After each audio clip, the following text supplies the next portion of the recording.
Welcome back to Silicon Bytes, and this may be one of the most momentous weeks of the last 3 years. So this is going to be an episode split into two parts. We're going to be looking at the rash of announcements, pronouncements, speeches, social media memes, etc., insults that have been flying this week following Trump's announcement of potential negotiations directly with Putin and all the related paraphernalia of that. Before we get into it, I want to say a huge thank you to everyone who is supporting the channel, who is buying me a coffee or supporting on Patreon to help keep this content going. I know many of you think that it is both timely and important to carry on producing it at the sort of daily pace that we've been able to do. We've also announced a series of new events through the year, which I'm hoping will be supported by people watching the channel, but also others out there who see this as an opportunity to advocate for Ukraine, democracy,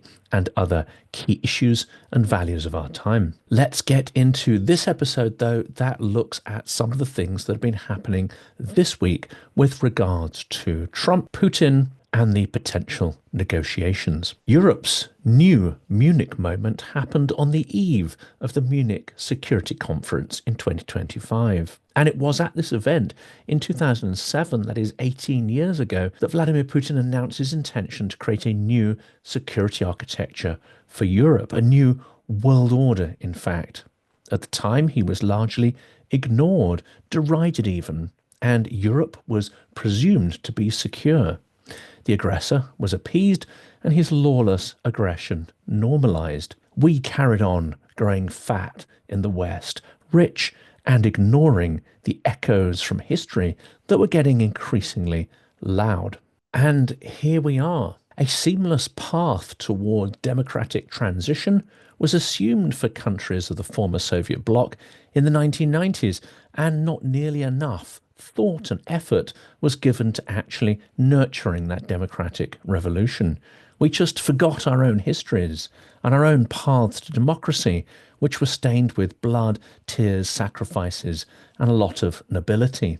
In fact, the opposite happened, a headlong rush to disarm Ukraine, to reassert Russia as the prime voice of the region, and the almost total abandonment to financial self-interest through the creation of money laundering efforts such as Londongrad. We have sown the wind and now we are reaping the whirlwind, as the phrase goes.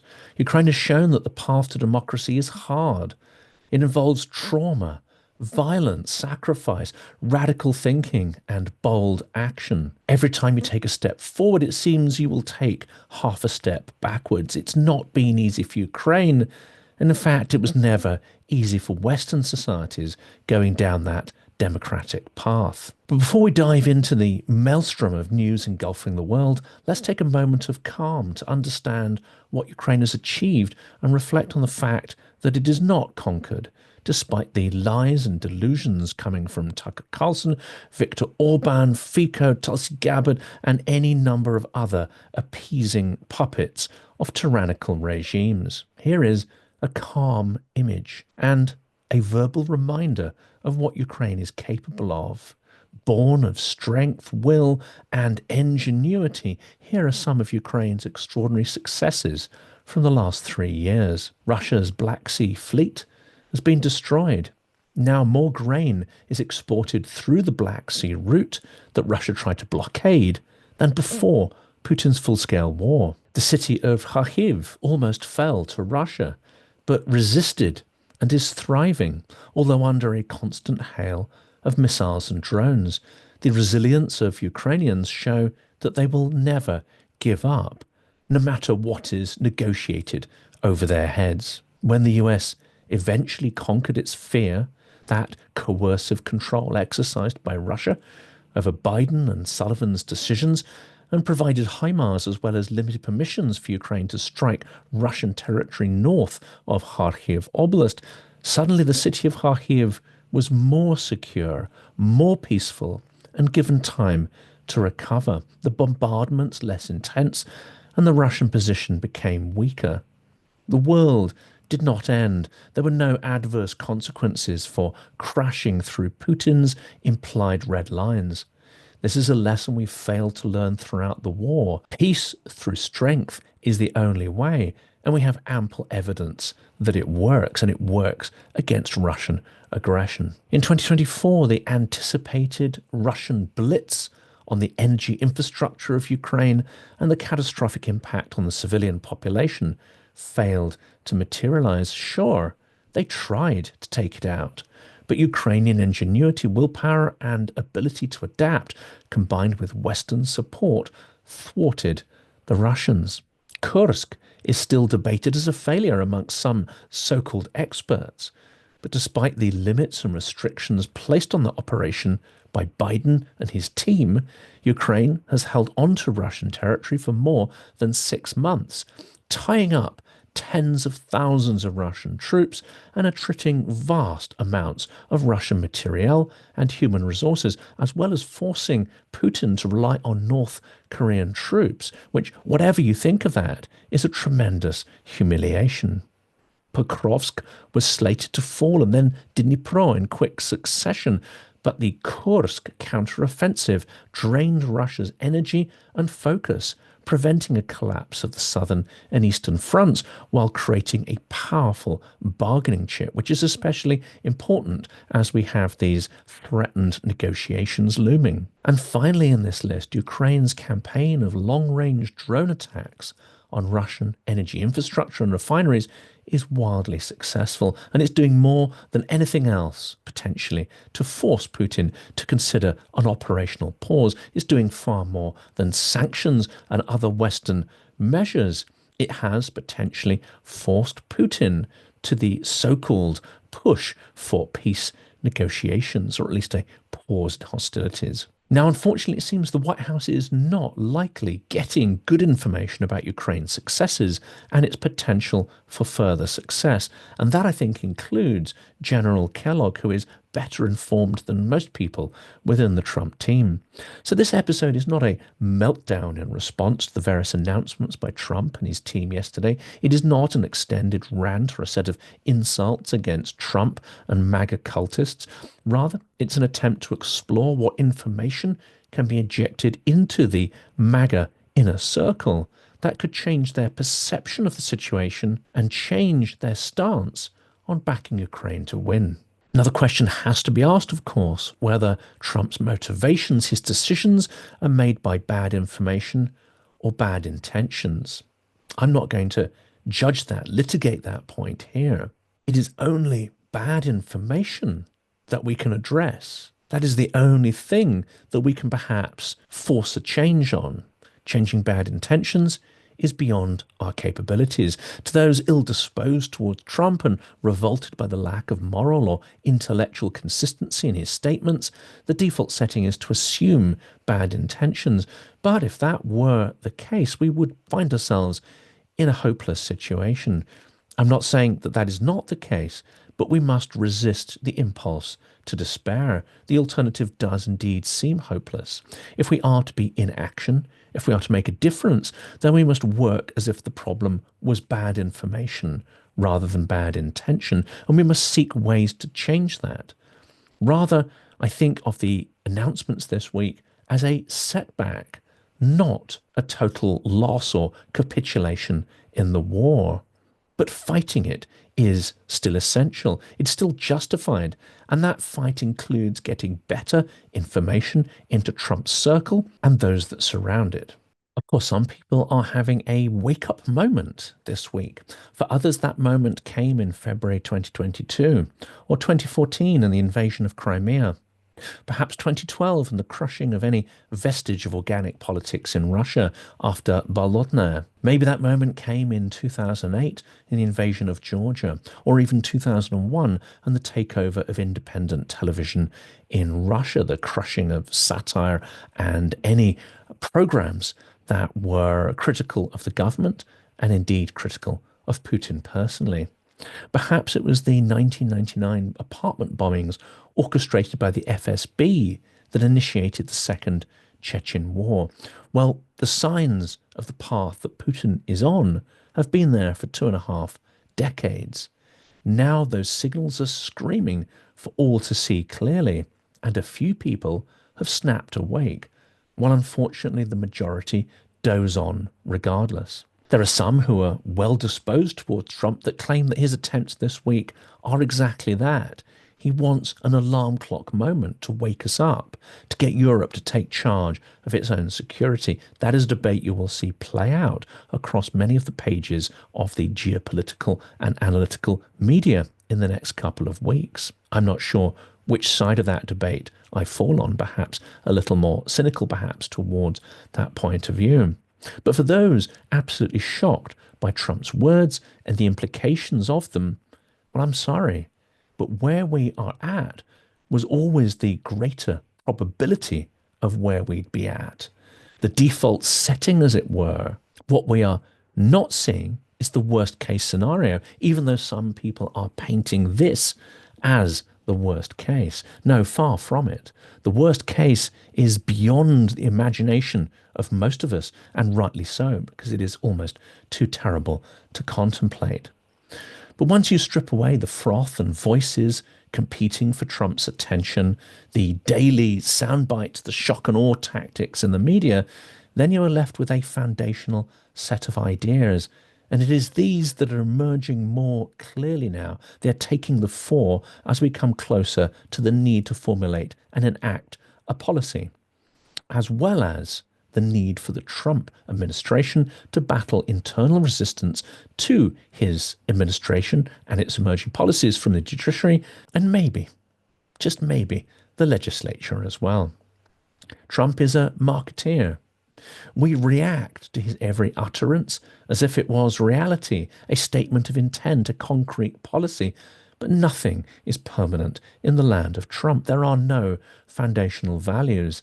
This is a purely transactional form of communication and a way of testing the waters on multiple, sometimes mutually conflicting messages at the same time.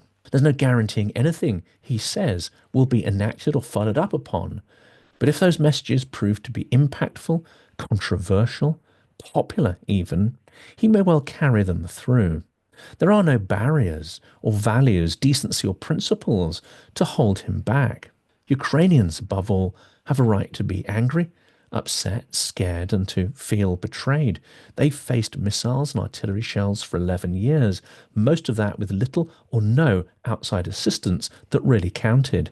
And they have not, even in the full-scale war over the last 3 years, received what they needed to achieve victory at any point. This is over 11 years. And so little had been done on the Western side to reduce the impunity of the aggressor or take steps to genuinely curtail Russia's ability to inflict violence. And that includes everyone in Europe, Britain, and many other nations as well. But as for the rest of us, screaming insults at Trump and MAGA will not change the situation. In fact, by adding petrol to the partisan debate, we make Trump's extreme actions more, not less likely. If through our actions it alienates Ukraine, supporting Republicans and even MAGA from the other core Ukrainian supporters, then we will simply be doing Putin's dirty work for him. We may also be angry at the tone and positioning of Trump's statements, but they need to be seen in the context of the previous administration's policies too. Trump, of course, has announced some new and scary stuff, but on many of the statements, he is simply saying the quiet parts out loud, which nonetheless Biden and Sullivan adhere to in their actual actions, if not their words and rhetoric. So the act of invading and the impunity that was granted to Putin to get away with it for 3 traumatic years, that is the victory. He's already achieved it in many ways. Not the scraps of land and the damage inflicted on Ukraine, but the very act of violating the international order that held sway since 1945, and the fact that he was not held to account for it. The moment his troops crossed the border, he had the real victory that he sought. To be a breaker of the international order and to be noticed once again, not ignored, even feared by many in the international community. Biden bears immense culpability for where we are now, for his weakness and vacillation, his vulnerability to Russian coercive control, and for the lack of vision he had, or didn't have, that failed to see the great inflection point that the world was at in the 2020s, and also the threat from democratic slide and the rising oligarchy at home in the US. So for this segment, I'm going to put up a little bit of a graph that I've tried to use to mentally help me understand what's going on and put some of Trump's pronouncements in a form of context. So what is the same when it comes to Biden, Sullivan, and that team, and the Trump team? Well, Biden's team seemed to have a values-based realism. They were full of rhetoric, but also delusion and a good measure of hypocrisy. Now, the good news is, I think, that Zelensky has seen this moment coming for more than a year. He has anticipated what would happen with a Trump administration, and I think more than any other, he was expecting that to happen. And insofar as he has the capacity to do so, he has prepared for this moment. See, for example, the genius move made by Ukraine to talk about rare earth metals and the financial opportunity of taking advantage of that to Trump. That is a position that may still bear some fruit. So let's look at what is similar in terms of real action within Biden's stance compared to what we are now hearing from Trump. Well, first of all, there is this pivot of the US to China. There is the perception of China as a far greater threat to America's business model. This is something that is absolutely shared and common to both administrations. There is also what I would call a regional conflict bias, and that is to see the Russia-Ukraine war as something far away, distant, self-contained, and local, when in fact it is part of a global power play. And Russia's aggression spreads out across many continents and many countries, and indeed, because it is with a certain degree of collusion with North Korea, China, Iran, and others, this war already has a global character, and we fail to see that at our cost. I think this bias is still there. It was there with Sullivan and Biden, who thought they could contain and manage the escalation of the conflict. And unfortunately, I think it is still there with Trump as well. By pivoting to China, they don't realize that by tackling Russia, you are also tackling a proxy of China and potentially deterring China from further hostile steps. Allowing Russia victory in Ukraine, in some ways, would be an encouragement, an enablement of further aggression from China, as well as its proxy Russia. What is also absolutely in common, and this is where some of the outrage this week I think is ill-founded, and that is there was no chance of Ukraine joining NATO under Biden, and it has now been made explicit by Trump and his team. We are outraged. We are offended by the tone of voice. We are offended by the finality of it and what is seen to be gifting a victory to Putin. But why did Putin invade Ukraine in the first place? It wasn't because they were going to join NATO. It's because they were left out in the cold. And there was a barely realistic chance they'd join NATO for many decades. That is why he invaded, because they were vulnerable, because it was perception that no one would come to their defense. That is the mindset of a bully that we need to understand. What is also common to Biden and Trump is that they will not sanction the development of nuclear weapons, nuclear deterrence by Ukraine. And in fact, if Ukraine is to have any security at all, then in future it must be part of an alliance such as NATO, a sort of defensive alliance, and it must have nuclear weapons, as well as formidable conventional capabilities. It needs all three of these in its arsenal in order to deter further Russian aggression, and both the Biden and the Trump administrations are minded to try and deny Ukraine at least 2 out of these 3. Trump may even be moving to deny them 3 out of 3.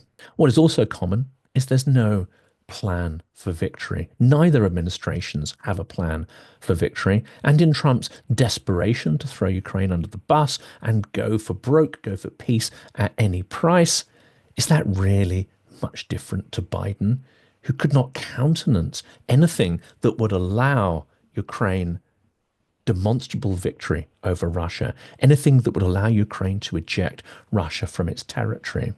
Not so different, perhaps, after all. Also, neither administration have a concept of what real justice for Ukraine means.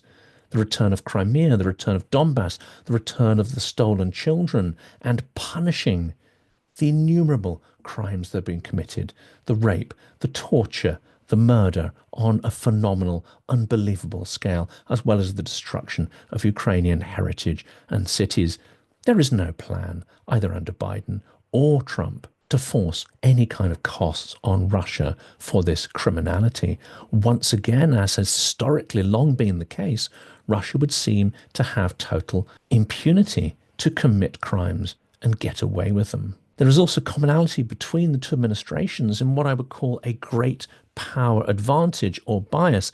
They tend to default to seeing Russia as the dominating influence in the region, the Russian language as the dominating language, almost buying into this realist concept of spheres of influence, no matter how outdated and unhelpful it is. There is also an inbuilt bias to believe that Russia is immutable, eternal, inevitable, and that ultimately Russia will win.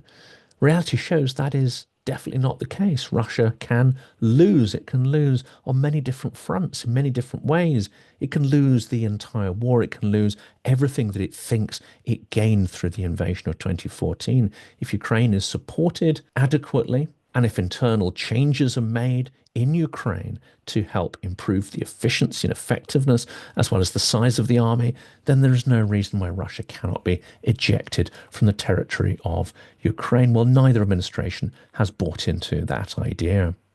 There is also a sense of the inevitability of negotiations. This absolutely cut through, I think, all of the thinking of advisors around Biden, and we absolutely see that in the Trump team as well. We might find it horrific because of the terms of language and the brutality with which it's expressed by those in the Trump administration, but ultimately it's really not much different to what Biden, Sullivan, and others fundamentally believed as well. They also believed in perhaps the need to attrit both sides, to force them to the negotiation table. This is something that both administrations, I think, have bought into, and it is fundamentally flawed. Putin is not someone who works on economic rationality, and his motives are not out of care for his people.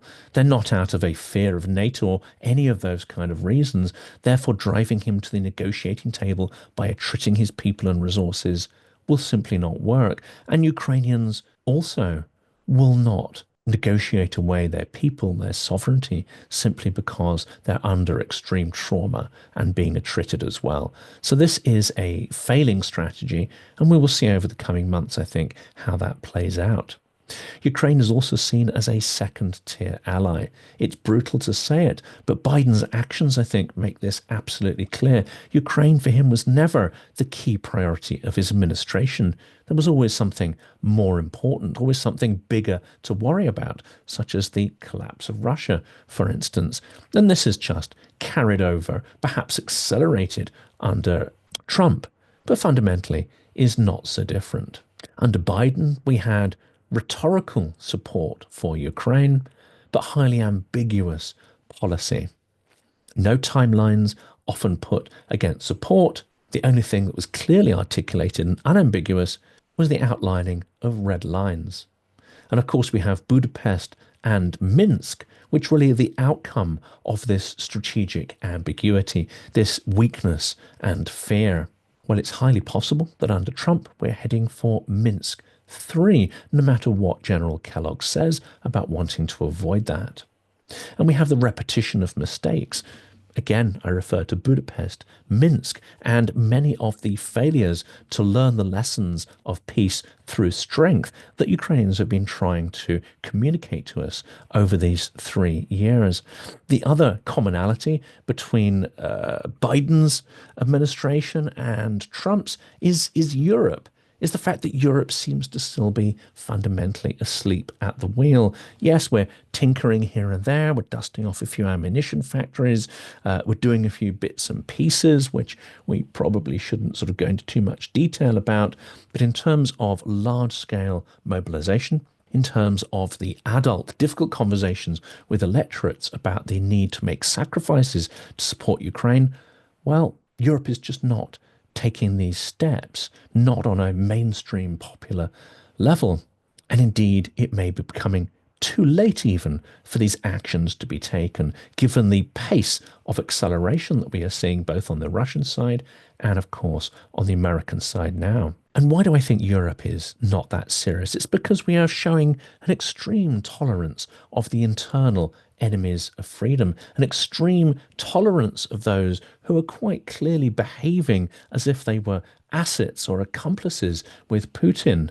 Fico, Orban are the obvious ones that come to mind. The coup that's unfolded in Georgia, which we're doing little to nothing about. And fundamentally, there is another real fear, which we can detect in some European countries, which we can detect possibly in the US as well, and that is a desperate desire to return to normalcy, to return to a life where sanctions can be lifted, where we can get back to trading with Russia, making money and getting fat.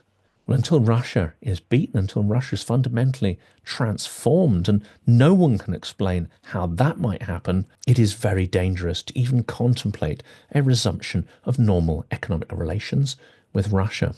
And finally, there is another commonality. Perhaps Trump is less susceptible to this than people within Biden's circle, and that is courting of what I would call the systemic opposition within Russia, a sort of lionization, putting on a pedestal some of the Russian opposition, people who are fundamentally deeply questionable about their commitment not just to democratic values, but even their ability to triumph and gain control of the Russian system is vastly exaggerated. People like Yulia Navalny and others. So these are the things that are similar. And actually, I would say there is more similarity between the two administrations than there is differences. And I think that view may shock people, especially after what we've heard this week.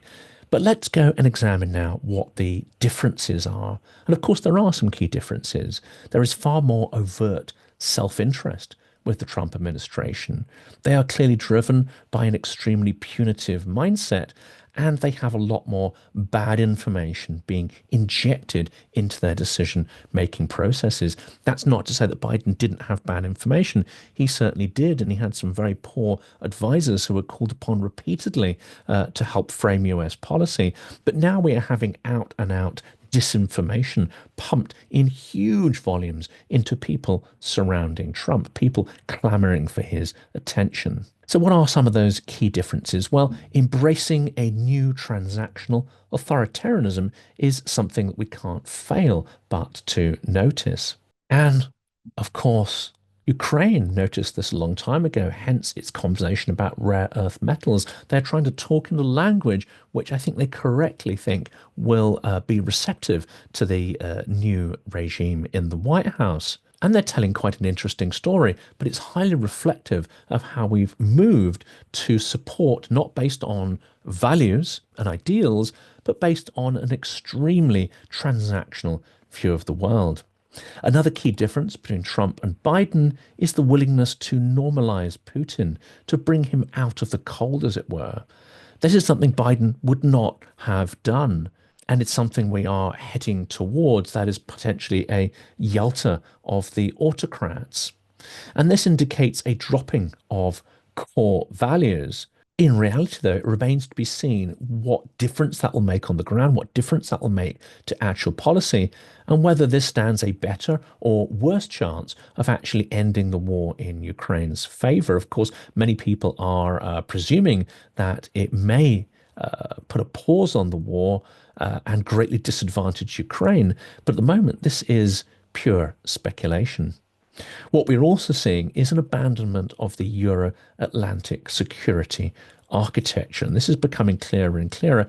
But again, it should not be a huge surprise. And as we said, the US was already pivoting towards China and Asia being perceived as the main threat. Well, that has just accelerated massively under Trump.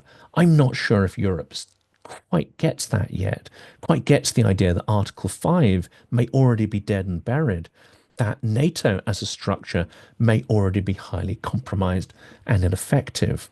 But if they don't get that now, then I think they need to get it pretty rapidly. What we're also seeing in Trump's administration is the changing rules of the domestic political game. We are seeing a move away from institutions, a move away from rule of law towards informal power. Now, that isn't to say that the US Constitution has disappeared, or that the judicial structure in the US has disappeared, or that the architecture of law when it comes to the states, federal level versus a state level, that hasn't disappeared. So I think we are queuing up for some really interesting confrontations in the coming days, weeks, and months. But this certainly is a pattern that we didn't really see under Biden. Another worrying trend is the exclusion of some of the main participants from the apparent negotiation process. That includes Europe. If you combine economic, social, as well as military aid, has actually given more. Europe has donated quite considerably more than the US has, and certainly as a percentage of GDP and as and per head of population. That is a piece of information that seems to get lost in the debate. Nonetheless, despite Europe having a huge role in helping Ukraine to survive, it seems that both Ukraine and Europe will be precluded from the forthcoming discussions. That also means, however, that Europe and Ukraine are that also means that Ukraine and Europe are under no obligation to actually accept whatever treaty the US, China, Russia seeks to impose upon them. This is going to be another interesting fault line that emerges over the coming weeks. That, of course, assumes that Putin is in any way serious about peace, which he may not be. Under Trump, we're also seeing a move away from qualities that you could perhaps have associated with Biden and the Democrats. That is a certain level of trust, a certain level of loyalty, adherence to treaty obligations and rule of law. It seems that these things are certainly on the decline. And what we have on the ascendancy, however, is an oligarchic class and an entrenchment of oligarchy within the US system. That isn't to say that it wasn't on the march under Biden. It was, and very little was done to check its growth and influence. But now it certainly is in a position of incredible leverage, incredible power, incredible control. And let's have a quick look at this graph I've put together. So, of course, everyone is freaking out about what Trump has said and what Trump might do. But I think it's worth putting this into some kind of context of what actually happens next. So first of all, Trump has made many, many pronouncements. And we have to ask, are they sincere? Are they concrete or not? Might he actually change his mind in a few days or a few weeks' time? This, of course, is only something that time will tell, but actually the pattern of evidence shows that Trump does not have concrete positions, that if the wind changes, if circumstances change, if the popular feedback or unpopular feedback he gets on certain issues change, then these things are not principles and they can be jettisoned at a moment's notice. But actually the point I'm trying to make on this chart is that it doesn't really matter what Trump proposes. It doesn't really matter what he concedes, in fact. The real question here is whether Putin needs peace. I don't put wants peace because I think it's apparent now, almost to everybody, that Putin does not want peace. That is not what is going to contribute to his regime survival. He may need peace if he judges that his capacity to win is zero or very low, and that this poses a threat to his regime. So if he perceives his capacity to win is low, he may need peace. If he still perceives that he can win in Ukraine, there is absolutely no reason for Putin to make peace at this point.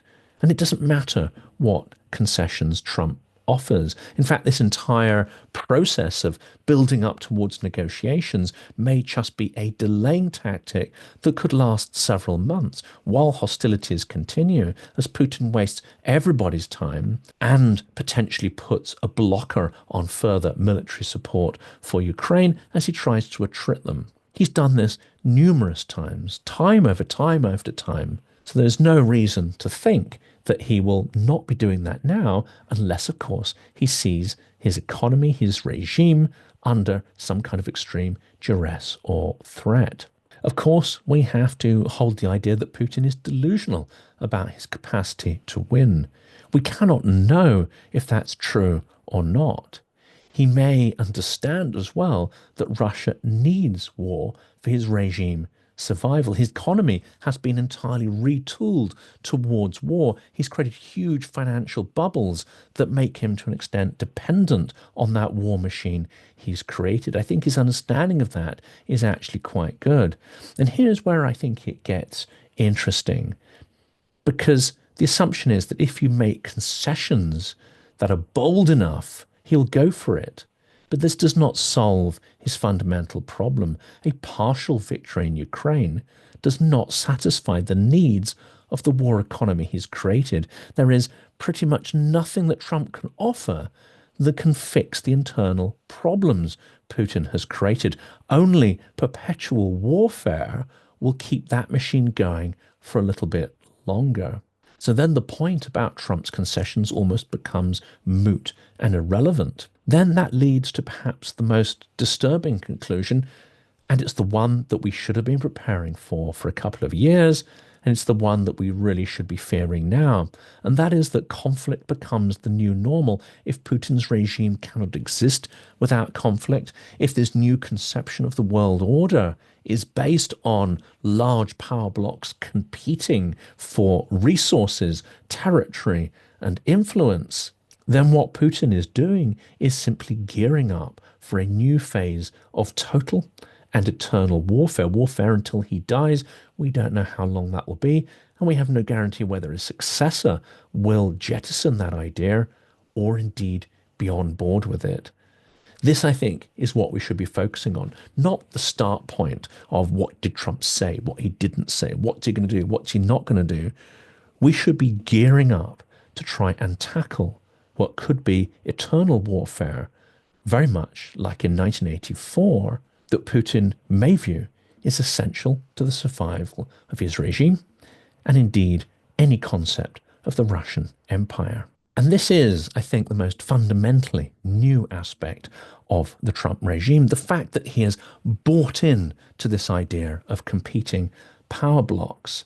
I don't know whether that builds on biases that are conscious or subconscious, but what I do know is the embrace of this concept is the embrace of a world or vision that is very antiquated, which in many ways is pre-industrial in its conceptualization of power. And that is that it views the division of the world into competing and avaricious power blocks. It's based on not just a transactional view in the world, but one that looks at the world in terms of very extractive mindset, that the world of wealth is a pie to be carved up. You cannot create 2 pies, 3 pies or more through innovation and cooperation, trust and invention. No, you must compete and struggle over finite wealth. If this is Trump's conception of the New World Order, it spells trouble for Europe and Ukraine, as well as many other American allies around the world. And tomorrow, I'll unpack this conversation in even more detail.